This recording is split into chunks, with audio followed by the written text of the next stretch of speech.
Good morning. Welcome to the Unitarian Universalist Church of Palo Alto, where we transform ourselves, each other, in the world. A special welcome this morning to the Reverend Tet Gallardo, who is the President and Executive Minister of the Unitarian Universalist Church of the Philippines. You will probably remember she graced our services in May 2017 when she was at Star King School for the Ministry in Berkeley. We're most glad she's here today, and maybe mysteriously so, because at the moment it's 2:30 a.m. Monday, the 28th of December in the Philippines, but somehow she made it. Let's unmute for a few minutes and say hello to one another.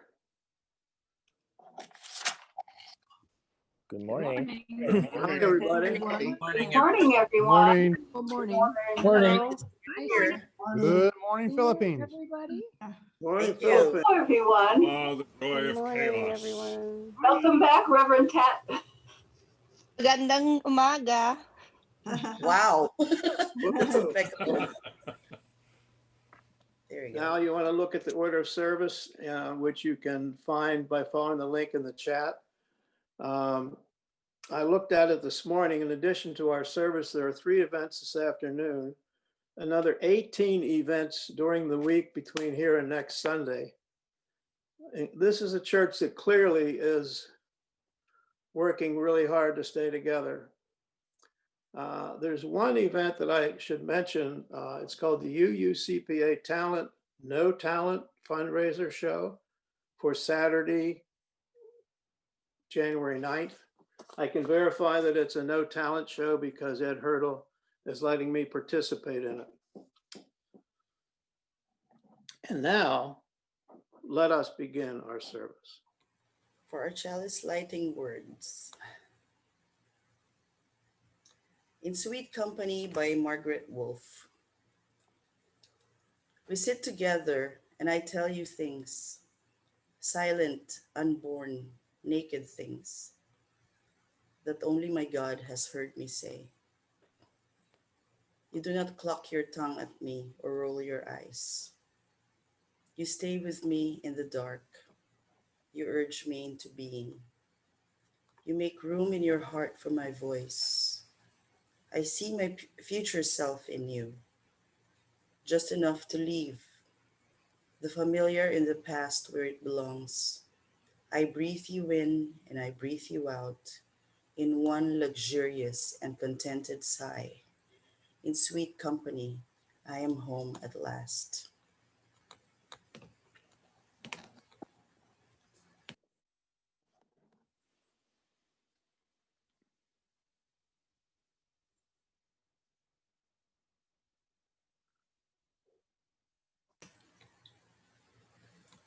Is the chalice being lit somewhere? I'm sorry, I lit it and I'm trying to show it. All right. All right. Thanks, Brian. Okay. And there is some centering words before the covenant journey. Yes. Sorry about that. All right. For centering words. First, good day, everyone. I'm Reverend Tet Gallardo. I still remember when I came to UU Palo Alto in 2017, and there was a festival of workshops for the religious educators in this UU region. I remember being in a couple of classes on what is church and on UU history. I was then the Balash Scholar at Star King School for the Ministry of that school year. 2017 was a great time of awakening for the UUA, and I was there. Now it's 2020, and it's another year of rude awakenings, but this time for the world. I'm presently the president of the UU Church of the Philippines. We have 20 churches and 2 fellowships in our 65-year-old institution. What a great time to take stock of then and now. What a chance to look back from where we were and where we are. At the very time we are ending the year, we celebrate the birth of hope in the story of the Christians, which is carried on by the Muslims, a story that evokes the enduring hope of the Jews, Let us worship in memory of an extended family, one night of intimate sharing of divine revelation among the wise, the shepherds, a young woman, a young man, and their child. So let's listen to Covenant Journey. First, let's follow the sound of the bell for a moment of silence as we reflect on those words.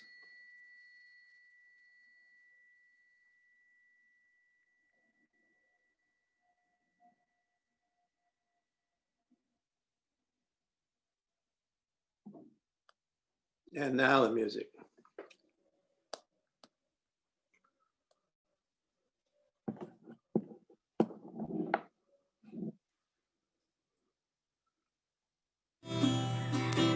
Let me walk with you as we journey through this life, searching for its meaning as this moment passes by. Let the hand of time be like footprints in the sand, as I carry you from the dawn to the setting sun. With just one hand we could travel far together, one life sharing in love. I will hold you forever. Yes, I love you all my life. There'll be many crossroads as we walk along the way. There'll be many questions as we'll live life day by day. It will never matter, 'cause we'll always be there. We'll surely find the answers, 'cause we care, trusting each other.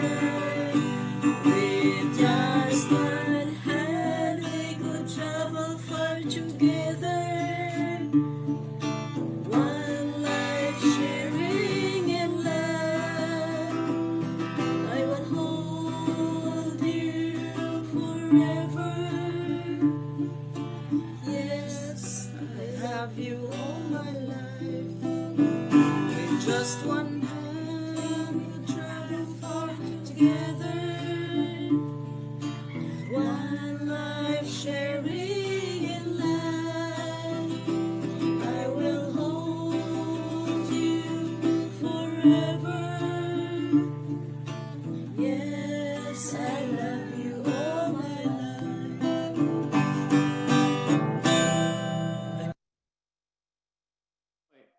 We turn our thoughts to the important events of our lives which we wish our community to share.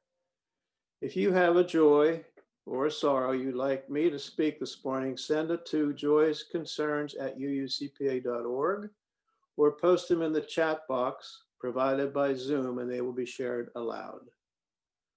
Now let's take a couple moments now of silence or meditation to hold what we've heard and what we're expecting to hear with compassion and care. The Reverend Gallardo's presence here today reminded me of a personal, significant Unitarian Universalist experience.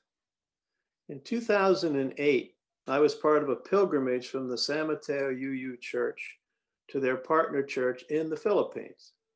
The trip was especially memorable because it was a 3-generation team of Wellers, myself, my daughter, my grandson. We visited the WILLI chapel on the island of Negros, which is in the middle of the Philippine archipelago. The road in was deeply rutted alongside a deep chasm. The truck got us within a few hundred yards and we struggled over the terrain to reach the chapel, which is a 1-room concrete building with a patio for classroom and dining. The congregation consists of several dozen families with over 30 children and youth. They lived in scattered farms, many walking many miles in flip-flops each Sunday and miles on foot to school. Most lived in bamboo houses, many without water or electricity. In those ways, that congregation is radically different from the many UU churches I've been in and you visited over my years, 55 years as a Unitarian. But during our time there, we were part of a loving, lively congregation. The place had lots of dance and music. The atmosphere was joyful, colorful, and delightful. There was a clear emphasis on involving the youth in the worship services. So what I wanted to say is that week among the Philippine UUs in several congregations was a lesson in humility and respect for the other cultures and sensibilities. From outward appearance, one room, rugged terrain, few possessions, contrasts greatly with what we're living here in Palo Alto. But it also was the one room, rugged terrain, few possessions with an uplifting spirit among the congregation.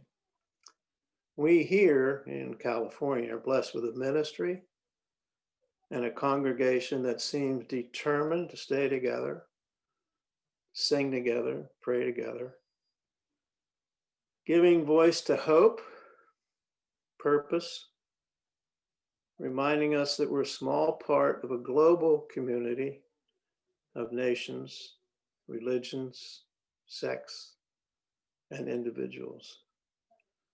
That little pilgrimage of mine was a clear and continual lesson in the beauty of worship and the need to respect the differences among us.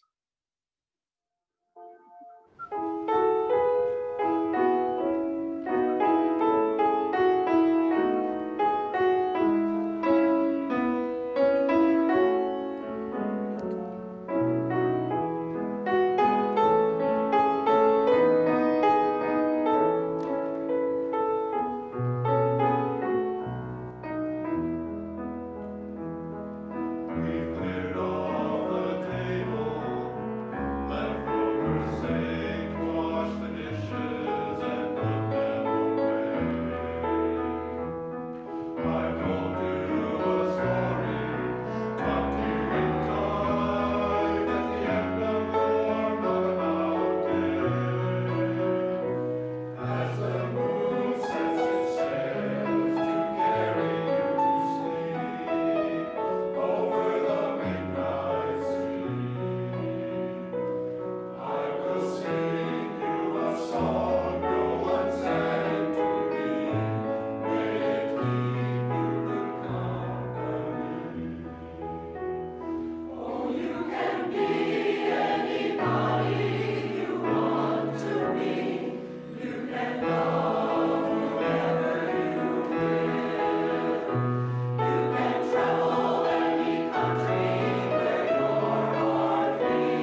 Whenever I travel to other countries and they ask me who I am, I would usually say my name and my country.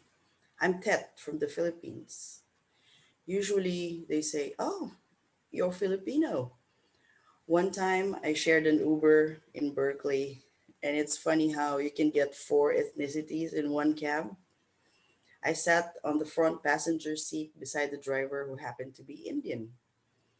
I've been to India, so I could tell. At the back were a white American man, and I was guessing the other one was a Brazilian woman because she was speaking Portuguese on the phone. Except for the Gen X me, everyone was a millennial. I knew this would be interesting if just one of us spoke. And Indians always get excited when they see a Filipino for some reason. And before I continue the story, let me show you first the video of Russell Peters, an Indian, talking about the Filipinos. So then the driver asked me, "So, are you a nurse?" And of course, I quipped, "Why? Are you a mathematician?" And of course, he felt flattered because he said, "Oh, we invented it, huh? Because, I really work for a tech company and I just drive Uber for fun." So that's what he told me. Of course, he was kidding. But I said, "I know. I'd love to be an Uber driver just to be able to talk to different kinds of people, see where they work, how they live." I think it's in my DNA. Filipinos love to travel. I mean, in Italy, we are the fifth largest ethnicity.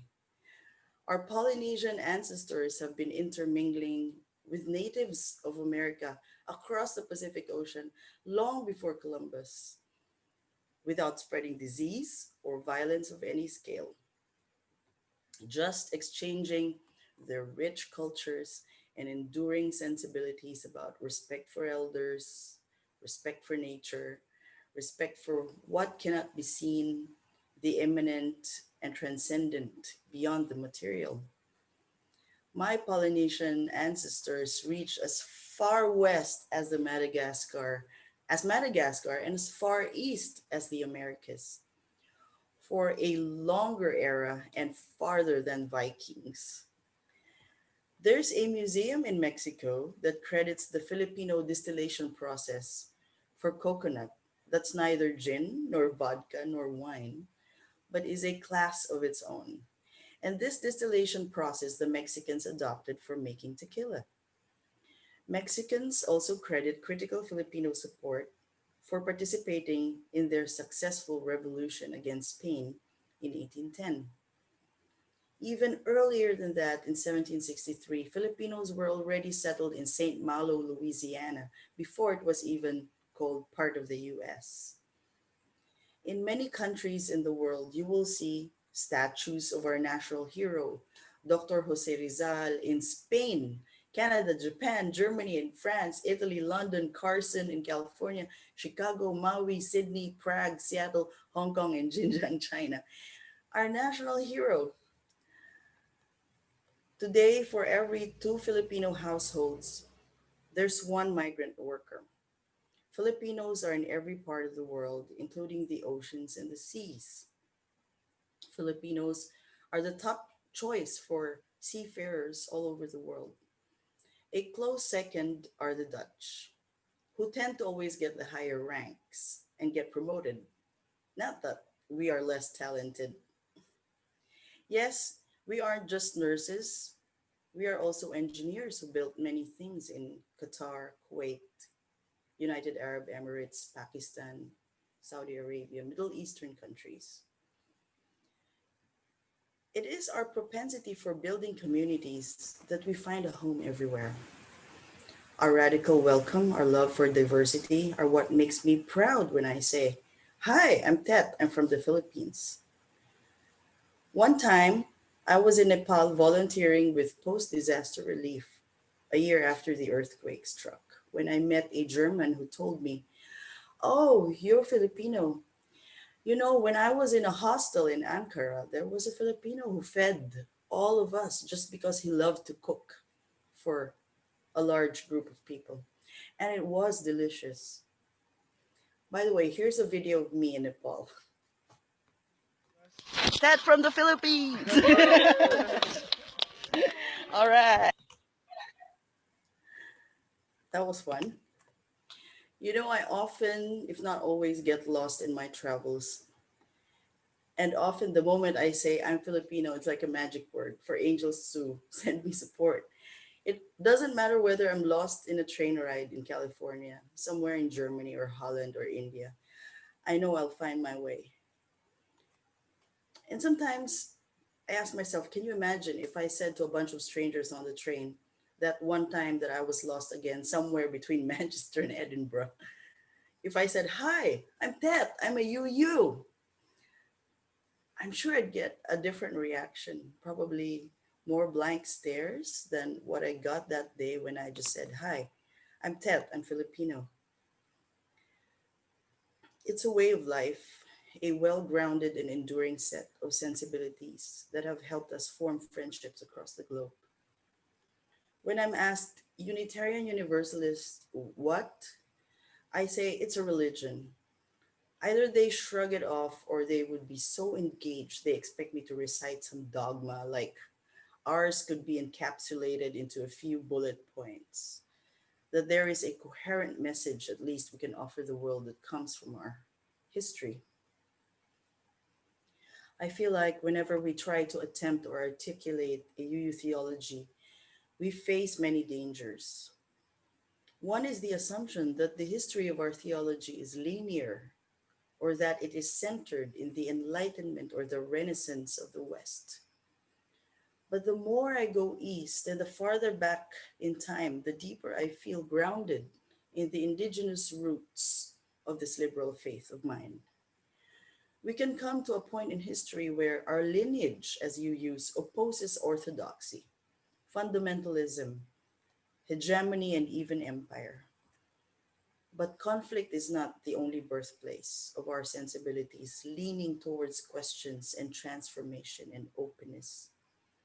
If you go farther back, you will find that our sensibilities were well rooted in enduring values that resonate in many cultures, mostly those that are life sustaining communal values, indigenous practices of community conversations, sharing resources, respect for the elders and the disadvantaged.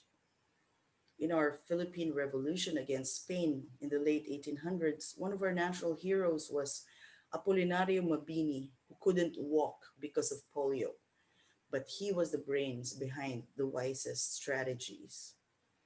And in fact, we had one. We had women generals normalized, but whose names have been erased by Western style patriarchy. Our Filipino sensibilities brought us to that bridge where we started talking with Universalists in the US in the mid 1950s. They didn't convert us or make us better people. I feel like they met us in the middle of the journey at some junction, and there are many junctures because the path is not linear. We don't want to lose the gifts of simultaneous springs that form the open river where we all swim. A second point is that sometimes we can assume that the chalice we light invokes a universal sensibility between light and dark everywhere, and it does not. The dark of the cosmos is celebrated in most religions. The dark can symbolize the fertile soil, the soil itself, a living thing unbeknownst to many. The lovely things we do in the dark, for instance, with our significant other, are holy indeed. And so is the seeming color of pure silence that helps us comprehend everything.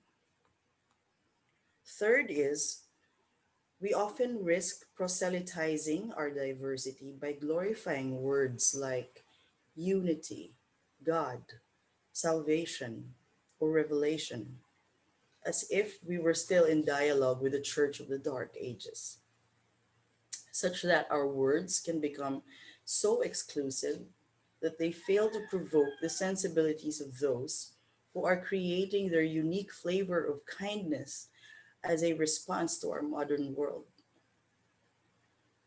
Fourth is that we can get so caught up in the drama of revolutionary struggle and heroism, bearing the torch of a long line of heretics, that we risk losing the holiness of the ordinary and get stuck in rebellion against imperfect leaders with imperfect authorities. The sensibility that helps us appreciate everyone all at the same time, through time and space, regardless of rank, status, or color, can be so undermined by giving honor to only a few. The sensibility of, wouldn't you do the same for me, makes heroism so ordinary as it ought to be. I am sometimes puzzled by this Western sensibility that everything has to be heroic. Ordinary things we do in the East, like household chores divided between the genders, parenting, teaching, taking care of the ill or the aging or the young, they're ordinary. These are not impressive at all. What impresses us are choosing the greater good over individual interests, giving to those who can't repay you, cleaning up the mess of someone else to cushion the community impact, or risking your life to expose a deception to make the community much wiser. Many of the things we think came from the Greeks and Romans, like democracy, secularism, equality, and science, were all born in the East much earlier. All it needs is a little more thorough digging up of facts. Whitewashing our history, forcing a linear arc to extol certain heroes, is not going to liberate us. We need to embrace the complexity of the human story if we must learn to accept our own individual complexity. Thank you. Thank you, Reverend Tet. It's now time for our Sunday morning offering. With our offering, we assert that we are part of an independent web of existence. Once a week, 1 week per month, our gift goes to a chosen community organization. So earlier this month, we took up an offering for our Justice Partner for December outlet. And you can still do so if you missed that opportunity. The order of service today gives a QR code and link, and also information on using text to give via Give Lively. Please give generously. If you're visiting us for the first time, please just enjoy the music as our gift to you. Thank you, thank you. Please join us as Unitarian Universalist soprano Jess Hooteman leads us in singing There Is More Love Somewhere. Extinguish the light to remind us of the power of the dark. The short life of this light is enveloped in the womb of its absence, and perhaps the digestive process of a universe constantly churning away from hasty judgments. Most of the universe is enveloped in the black of things we cannot see, things we cannot imagine yet, things that may be foretold and hoped for and conjured. In it, the truth is whole and not fragmented by prisms. In it, our powers are united. In it, our potential is limitless. In it, we have the power to lose things and find things, things we can create in our heart of hearts. In it, we cannot lie to ourselves. We can only breathe what is while we co-create them. Our sensibilities give back to the infinite and the ultimate what we take from it.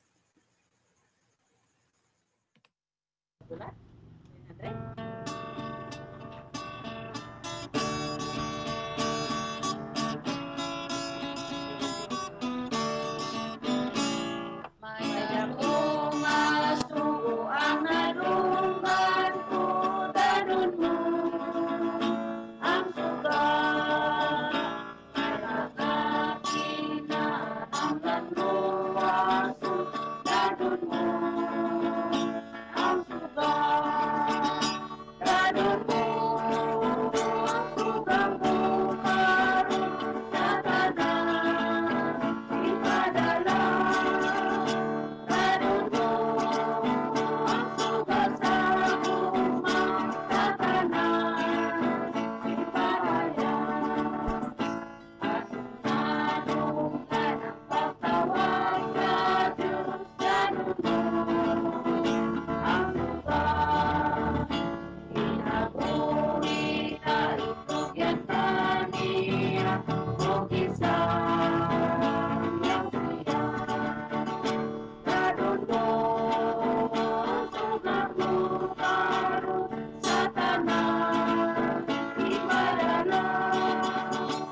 All right.